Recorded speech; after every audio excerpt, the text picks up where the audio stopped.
Hi, I'm Jill Schlesinger, host of the Better Off podcast. Today, we've got Scott Galloway. He is the author of The Four, The Hidden DNA of Amazon, Apple, Facebook, and Google. CBS, the New York Times, Viacom all figure out a way to, at a reasonable level, fact check and screen their advertisers.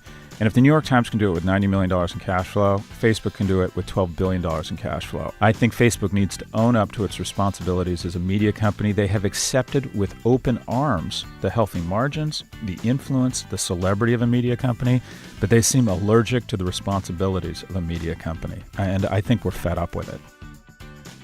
Welcome to the Better Off podcast. We're sponsored by Betterment, the largest independent online financial advisor. Oh, we've got such a great treat for you today. You have read about all of the power of very few companies. Amazon, Apple, Facebook, Google. Those four companies control an incredibly large percentage of our lives. How did they become so successful? How can they continue to actually compete for our money? What's going to happen as the regulatory pressure amps up? I am so psyched because we've got a fantastic guest today, Scott Galloway. He's written a book called The Four, The Hidden DNA of Amazon, Apple, Facebook, and Google. You got to go check him out. He's a professor at NYU's Stern School of Business. He teaches brand strategy and digital marketing. He is a serial entrepreneur, though. He's got a fantastic YouTube series called Winners and Losers. I absolutely encourage you to check that out. And we'll put a link to that in our show notes. This is Scott's first book. He's a great talker, and that's why we have him on for the whole show. No call after this show, but you know what? Stay tuned. We might have a surprise. We might start dropping calls in the feed just because we're getting backed up, and we don't want you to wait so long. So right now, here's our interview with Scott Galloway. You're listening to Better Off with Jill Schlesinger. Scott Galloway, welcome to Better Off. How are you? I'm great. Thanks for having me, Joe. Well, we start the program with one very important question. Yep. And it should be interesting for someone with your very diverse background, and that is, what is the best financial decision you've ever made? Wow, that's a great question. The best financial decision I ever made, for me, it's been probably diversification, and I learned it too late, and that was moving to cash. Typically, as I'm an entrepreneur turned academic, and unfortunately for most of my life, I've had 90% of my wealth in one asset, and that's usually the company I'm running. So the decision to take money off the table and put it in different things, even when I felt like I was selling cheap or the only people willing to buy my shares in the company, typically your venture capitalist, is getting a better deal than the market, the decision and the peace of mind that comes from that decision to diversify away from an asset that's 90% of your wealth. And most of the time that was a good problem because the company was doing well. So, at least on paper, my financial health looked good. But moving to cash and diversification. I love that. Very good rule for all of us. There you go. All right. Scott's just written a book called The Four, The Hidden DNA of Amazon, Apple, Facebook, and Google. And I wanted to start talking about this by going sort of towards the end of the book. Sure. And reading something that I hope you can explain, which you say, it's never been a better time to be exceptional or a worse time to be average. That's one of the major effects of the disruptive environment created by the rise of the lottery economy, wherein digital technology creates a single market in which one leader can capture the overwhelming majority of gains. Talk a little bit about that. What are these gains? What are these four companies doing that is giving them an outsized share of the economy? Sure. So the epicenter for this lottery economy, if you were to try and identify one, and it's not their fault, it's just they've been so successful, is Amazon has changed the compact between the markets and companies and shareholders, in that it's never been profitable or exceptionally profitable, yet its stock has skyrocketed. And because of that, it has access to cheaper capital while pouring all their money back into the business or offering the lowest price possible.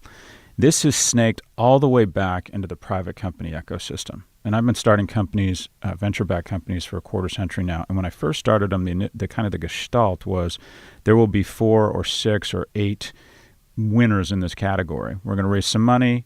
lose money for a couple of years, and then tomorrow has to be today, and we go profitable. And there's a bunch of firms bumping up against each other, but we're all doing well and have outcomes of, say, X. And some go away, but a lot do okay. We're now in an economy where everyone's mimicking Amazon, where the idea is raise as much money as possible, establish your position as the leader, which attracts more capital, both financial and human, and then you kind of run away with the ball game and you recognize 100x. So there's fewer and fewer winners, but they're much bigger winners. And it's snaking all the way into our human capital economy. So when I got out of business school, if you said 5 years post-graduation, most of the kids or most of us at the age in our early 30s would be making between $100,000 and $150,000 a year, which is a really good living. Yeah. Went to a good business school. But now I would say most of the kids graduating from my class this year at NYU Stern, in 5 to 7 years, there'll be several kids making $1 million plus a year, either in alternative investments or they'll have recognized huge upside through shares in some sort of startup. But a third of them will be dependent upon their parents or the government. So the global marketplace, the ability to attract capital if you're really good, the ability to attract companies bidding for you if you establish a reputation as being outstanding, because everyone in the world can see if you're outstanding on LinkedIn. It's become a great time to be exceptional. It's become a terrible time to be good. And most of us are just average and good. What's going to happen to the good? They're going to make less money. And that's okay? Is it okay? No. I'm not talking about what's right or what's wrong. No, I'm just talking saying, about what is. Right. So if you look back to your class, right, Sure. and you think, okay, there was a bunch of kids who were making 150,000. It's almost like hearing someone say, like, there were doctors who were making, $800,000 a year, and they were reading slides 3 days a week. Yeah. Right. They were radiologists. Yeah. And now maybe they're making $400,000. Is that right sizing? Is this right sizing talent, or is it going to be bad? I mean, are those kids going to be just disgruntled? Or are they going to be accepting? What's your guess? So healthcare is its own unique animal. I don't pretend to understand it, other than whenever I get around a group of doctors, it's basically a giant complaint fest. Right. Because emotionally and psychologically, we anchor off of our high point in our career. And at some point, especially if you're a doctor my age, or your dad was a doctor, at some point they were making $500,000 a year and working 3 days a week. And that's what they anchor should be the natural ecosystem. So distinct to the healthcare environment, which I don't pretend to understand, what I see is that if I take 8 of my colleagues and I try and line them up, they're all very good in terms of their skills, but a kind of an algorithm or an amalgam of luck, being in the right place at the right time, leadership skills. Some will make $100, $150,000 a year, and I have other friends who are making $20 to $30 million a year. And the difference between those individuals is, one, the sector they go into, tapping into the information economy, very hardworking, very talented. A lot of it's timing. But then the ones who are making $20 and $30 million a year get tax breaks because the majority of their income comes from capital gains, which is taxed at a lower rate. They have exceptionally savvy financial advisors figuring out a way for them to spend more time in Portugal and London, or perhaps incorporate their fund in the Cayman Islands. So we've entered not only this lottery economy, but an economy where the government sort of shows up after you've won the lottery and doubles or triples your winnings. And that's probably more political than you asked for. But is it a bad thing? I actually think over the long run, I believe what Peter Drucker believed. I believe an economy's purpose, the sole reason for an economy, is to create a middle class. And to have a thriving middle class, you have to have wealthy people because we need to be aspirational. There need to be big winners. But that middle seems to be getting hollowed out. We seem to be moving towards a society of 3 million lords served by 350 million serfs, TaskRabbits, and Uber drivers. So I would say I'm concerned about it. Yeah, I would too. And when you talk about Amazon, Apple, Facebook, and Google and the outsized share of the economy that they draw down, you also talk about how they are job destroyers in a lot of ways. I think the comparison you make between Amazon and Walmart is really instructive, right? Because Walmart's the biggest, right? The biggest retailer in the world. Yep. Still, that's right. I guess. Yeah, number one. And now Amazon, essentially has a bigger market cap than Walmart. Oh, yeah. Right? So innovators replacing jobs in the short run is nothing new. 40% of jobs, turn of the century, 20th century, agrarian, by the end of the century, 4%. We replace those with higher paying jobs. We've just never seen any firms as good at it. So Amazon can transact the same amount of retail revenue with one person versus traditional retail takes two. So if Amazon grows their business $20 billion this year, you're going to have somewhere between 30 and 50,000 cashiers, merchants, store clerks, security guards, basically fill up Yankee Stadium and be out of work. That's not Amazon's fault, so to speak. We just have to be cognizant of the fact that these companies are so good at what they do and so efficient, they destroy jobs really fast. Now, you talked about market capitalization. Amazon has added the value of Walmart to their market capitalization in the last 2 years. In just 2 years. In just 2 years. But because Amazon runs their business at break even, since 2008, Amazon has paid $1.4 billion in corporate income taxes and Walmart has paid $64. Let's just pause for a second. Sure. What is that about? That is just about financial engineering at Amazon? Or is it like, hey, they're taking all this money and reinvesting it in the business, and that is what the government is incentivizing them to do? And there's a really solid argument that that's a good thing, that they reinvest as opposed to aggregate a ton of cash or spin dividends out to those same wealthy people we were talking about, at lower tax rate. So there's an argument that there's nothing wrong with that. The question, though, and I think the uncomfortable question is, if arguably the most successful company in the world can run a break even and thereby not pay any taxes, how do we pay our soldiers, our firefighters, and our teachers? Because if the most successful companies in the world aren't paying any taxes, then inevitably that probably means the lesser successful companies are paying more. Now, I don't know the answer. In Brazil, once you get to a certain size, they tax you on gross top-line revenues as opposed to profits. But it seems as if Amazon has figured out a way not to game the system, but to optimize it, because why would you ever be profitable? Why would you ever get the market hooked on the crack cocaine of profits?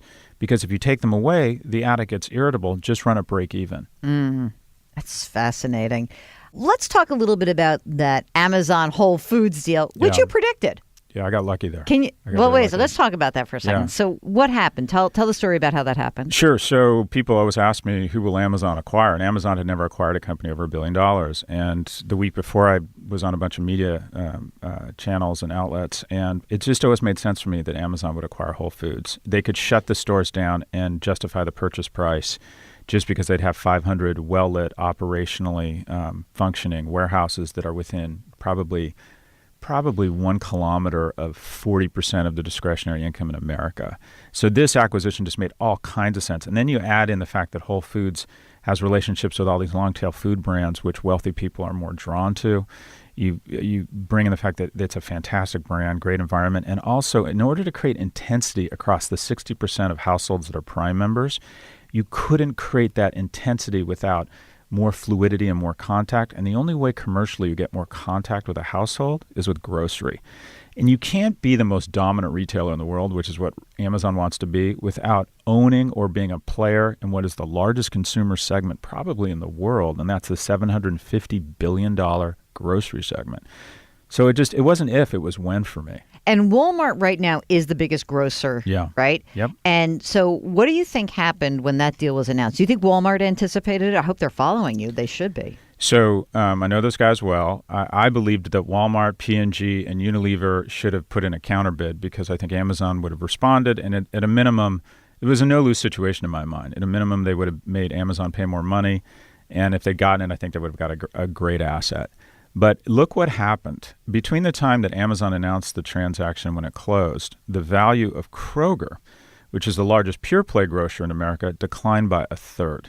So this is the largest grocer in the U.S., pure play, losing a third of its value because Amazon bought a company 1/11th the size of Kroger, which just gives you a sense for the dominance and the perception of Amazon's momentum in the investor markets.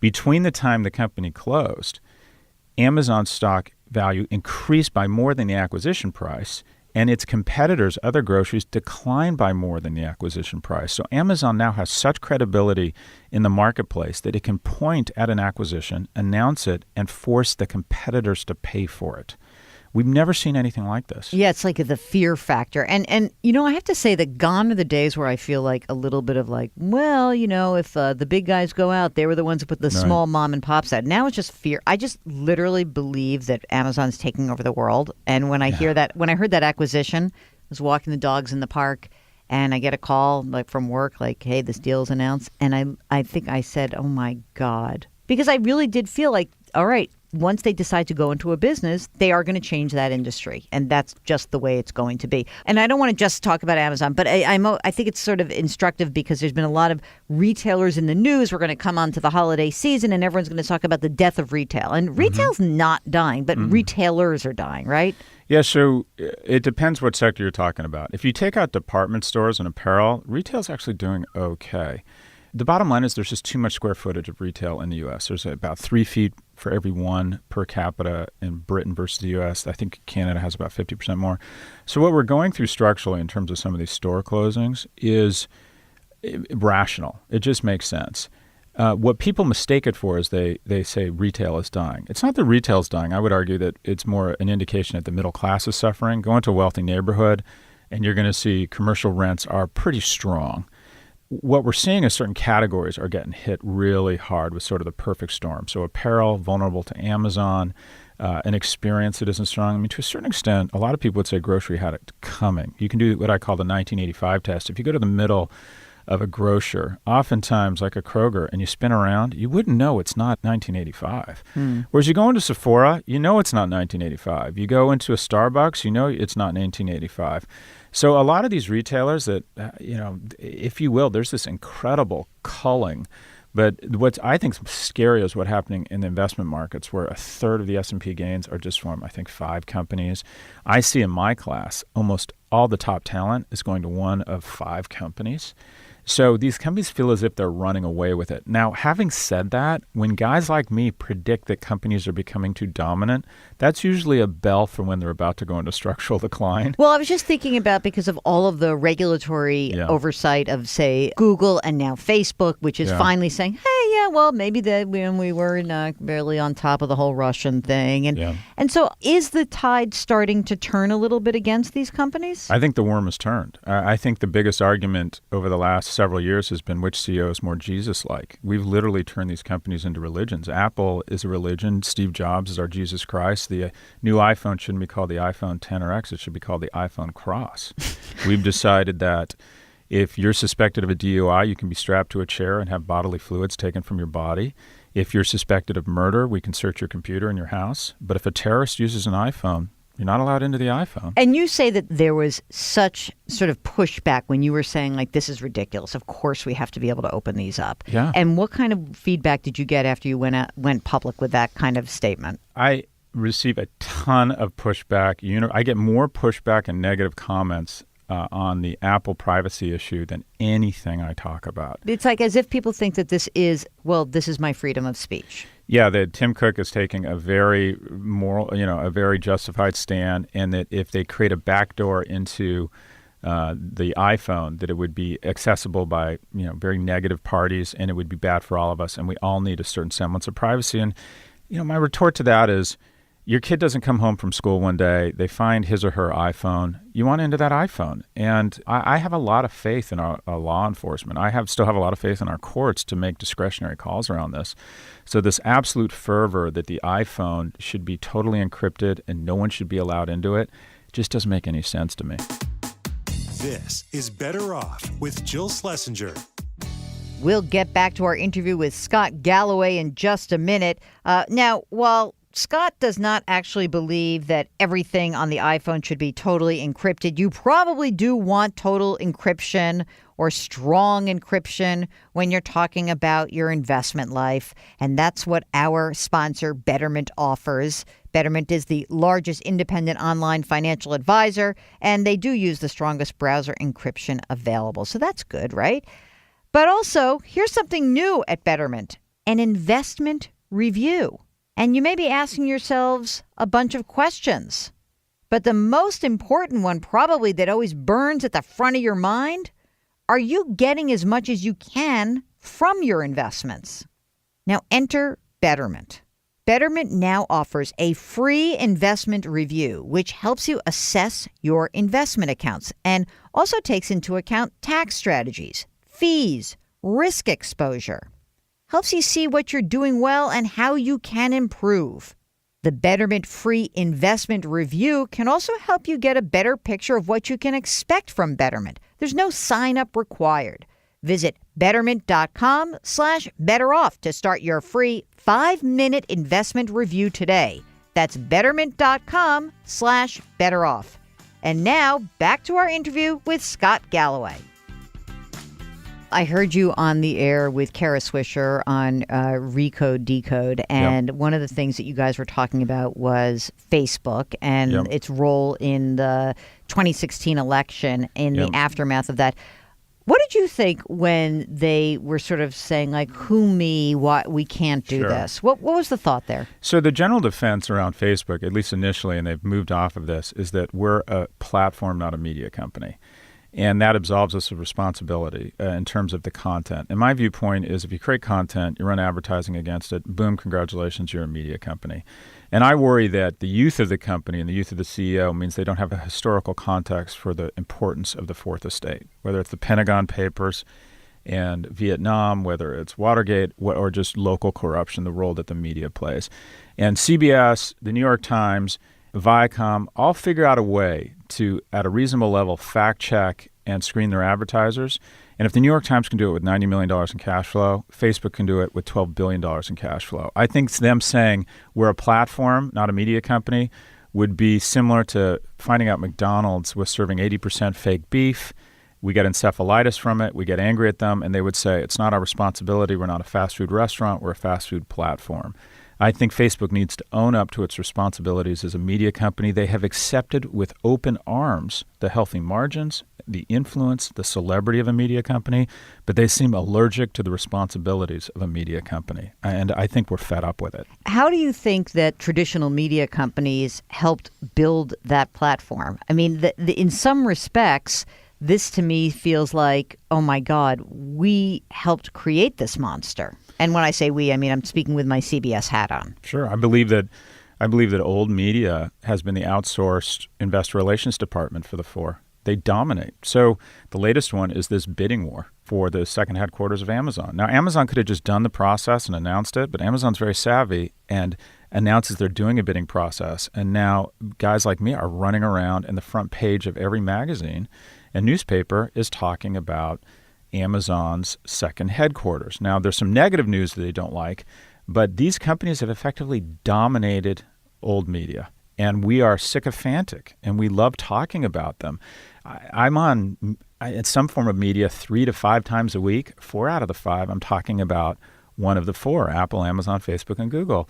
And the general conversation could be described as just how awesome they are and how dominant they are. I think we in old media have absolutely been their investor relations department and played a role in this gross idolatry of innovators. I feel like we worship at the altar of innovation versus kindness and character now. And also we fell into this trap in old media. I was on the board of the New York Times for a couple of years that information wants to be free, and we gave them our IP. We gave Apple our music. We gave Google our information without charging them so they could turn around and sell it for more money. Which of the traditional media companies do you think will be able to transcend and survive? I believe there's a survivability index that's pretty easy to fashion in old media, and that is take the percentage of revenues that come from subscription revenue and the percentage that comes from advertising. So the New York Times, the FT, gets 60, 70% of their revenues from subscriptions and somewhere between 30 and 40% from advertising. They're going to be fine. Viacom, some of the television stations that get 80, 90% of their revenue from advertising. Condé Nast up the street, which gets 80, 90% of their revenue from advertising. They're in trouble because the advertising industrial complex is under huge attack, mostly because young people, especially young people with disposable income, simply put, what media do they watch? It's very easy. Media that doesn't have ads polluting it. Is there a way that the broadcast television news business survives? You've said it's dying. Is there a way to partner with something that millennials want to consume and transform itself? So far, partnering with these companies, a lot of us, or a lot of old media, got excited about Facebook instant stories. And partnering with Google or Facebook is, I would describe, the same way a virus partners with a host. And that is, they might use the word partnership, but it usually ends up pretty poorly for the host organism or the old media company. What you're seeing is a resurgence in some old media companies that are known for the quality of their journalism and what I would call the relentless pursuit of the truth. So I'll take the Washington Post and the New York Times as an example. Both those companies are actually thriving relative to they were a few years ago because scarcity creates economic value. And what you find is with hardcore, hard-hitting, well-thought-out journalism that is seen as being mostly true, I'll say, because of the explosion in fake news, all of a sudden, real news has greater scarcity.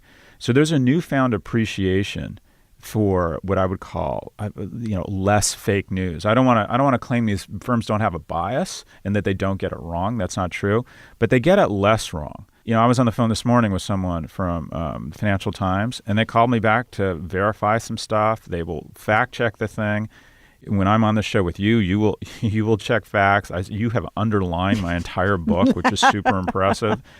The scary thing, Jill, is that we act like Facebook should be exonerated from that responsibility, and that it's not possible for them. We're not talking about the realm of the possible. We're talking about the realm of the profitable. And what they've decided is any friction or costs or humans that get in our process is verboten or impossible. It's not impossible. It's just expensive. Right. And she's going to say, you won't be as profitable. Like you make $1 gazillion already, you make $1 gazillion minus something, and you're still a profitable company. Facebook announced they were hiring 250 people, which I affectionately called pissing in the ocean to ensure safety and security. Then they, under extreme heat over the last week, they've increased it to 1,000. Facebook could hire 100,000 people. They could spend $750 million to $1 billion in artificial intelligence to help those 100,000 people identify, sort, and tag questionable content, and it would reduce their free cash flow by maybe 10 to 20%.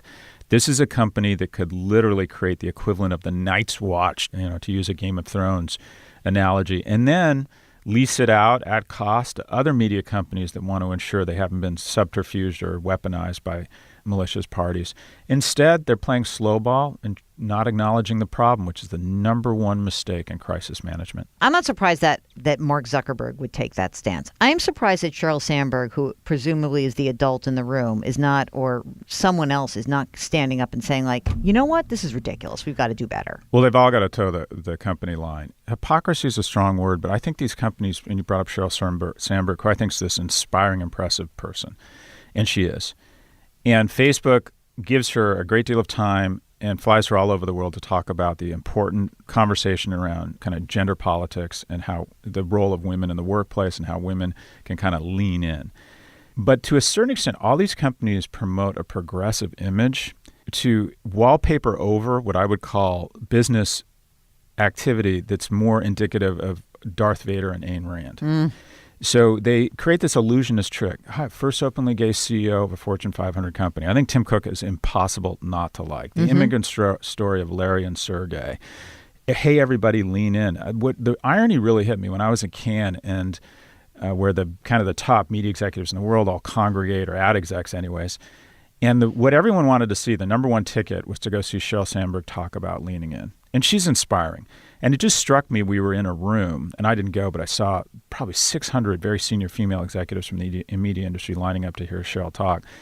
But I remember thinking, as they're inspired and fawning over her, probably 1 in 10 or 1 in 5 are going to be laid off in the next 12 months because Facebook is taking so much business from traditional media. And I just found the whole thing so steeped in irony. These companies wrap themselves in a neon blue, pink, or rainbow blanket to try and create an illusionist trick such that we don't focus on what I would call pretty rapacious business behavior. In addition to these humongous, and we didn't even really talk about Google, but let's just say that 90% of every ad dollar goes through Google, basically. It's 90% of searches. Searches go through Google, and so that's a little scary. Google is the answer to everything. It's very good. Google's our god. And the search market, just to interrupt you, Jill, is now a bigger market than the entire advertising market of any nation with the exception of the U.S. So this is a big industry. Crazy. Who could be the fifth? So in the book, I think I say Airbnb. Yep. You and I with $30 or $50 million could start a ride-hailing company similar to Uber. You need drivers, you need supply, you need demand, you need people who need rides in one city. To do Airbnb again or a competitor, you probably need several hundred million because you need the supply, you need apartments and places to rent in a city, but then you need global awareness and demand because the people coming into Austin, Texas are coming in from all over the world. So I think the moat around Airbnb is bigger than it is around Uber, and I think Airbnb has a shot at it. Having said that, the other one would be Netflix. All of these companies are operating systems for information, for media, for retail, and Netflix is becoming an operating system for joy, I think. I think television is in a golden age. The A talent and more capital is going into television than films now. If you really want to understand somebody, just look at what their Netflix home screen is. I think it's sort of an x-ray into who they are. So they could be the operating system for what has become the second most important screen in our lives behind the mobile phone, the television. Now, having said that, the true fifth horseman, and then I'll shut up, is Microsoft, which I didn't write about. And the question I get most about the book is, why didn't you include Microsoft? And the honest answer is, I just don't understand Microsoft as well as I understand the other four. And it's more B2B. But Microsoft has probably or arguably, other than Amazon, been the best performing company for the last 24 months in the world. And the acquisition of LinkedIn seemed to be, like, at first people were like, why would they do that? And then all of a sudden people started to run the numbers through and understand, like, what LinkedIn has. Yep. I think that's really was an interesting acquisition. Makes perfect sense. The metaphor I use is a biological one in the book, and that is Google is God, Facebook is love, Amazon is our consumptive gut, and Apple is sex. And if you were to say what Microsoft is work. So acquiring LinkedIn made perfect sense for them. Before you go, tell me what you think is if you're a young person, you're graduating, you go to 1 year of business school because the second year is baloney, as you say. You read that. Thank God I didn't get an MBA. See, Mom? It was all right. She really wanted me to go to law school, but that seemed like interminable to me. You said that all the talent is going into these big companies. What should somebody who's listening to this, whose either kid is listening to this or don't, like, should they be dying to get into these firms, or should they be going elsewhere in the economy and trying to explore different things?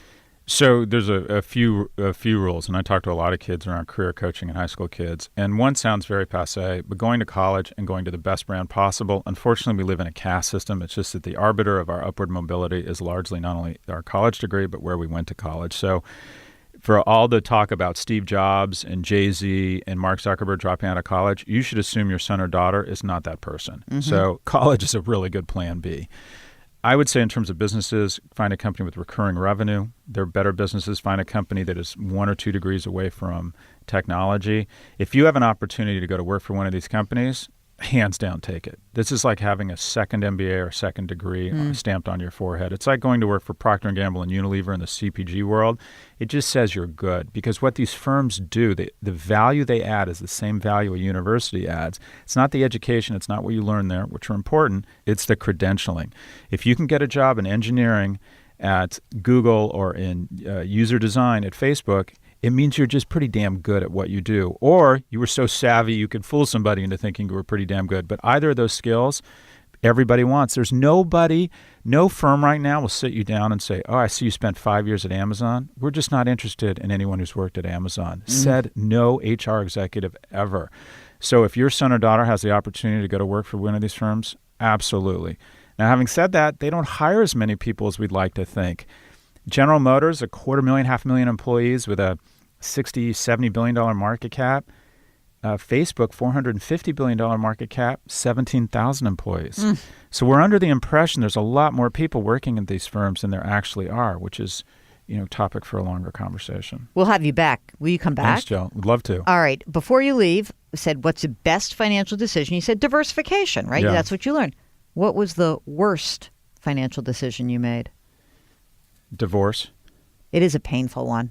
I'm with you, man. That is expensive and painful. Yeah. Psychically and financially. Yeah. And that, and then I don't know if that was the answer you were looking for. No, I love it. We love those. We like that the best. Yeah. The honest ones are the good ones. Yeah, Trust me. That was rough. Scott Galloway, author of The Four, The Hidden DNA of Amazon, Apple, Facebook, and Google. We're going to link to the book. Go buy the book, but also watch some of these YouTube videos. They are fantastic. I was laughing out loud watching some of these videos. It Thanks, Jill. it's like very humorous, a great take, no baloney. So thank you. Good stuff. Thanks for your time.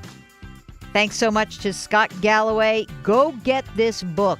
You want to find out how Amazon, Apple, Facebook, and Google are taking over our lives and what you need to do about it. Don't forget, we've got our bonus episode that comes out on Tuesdays and the longer form every single Thursday. You can subscribe via iTunes or wherever you get your podcasts. If you have any questions or suggestions, you can find me on Twitter. My handle is @JillOnMoney. That's @JillOnMoney. Just use the hashtag BetterOff.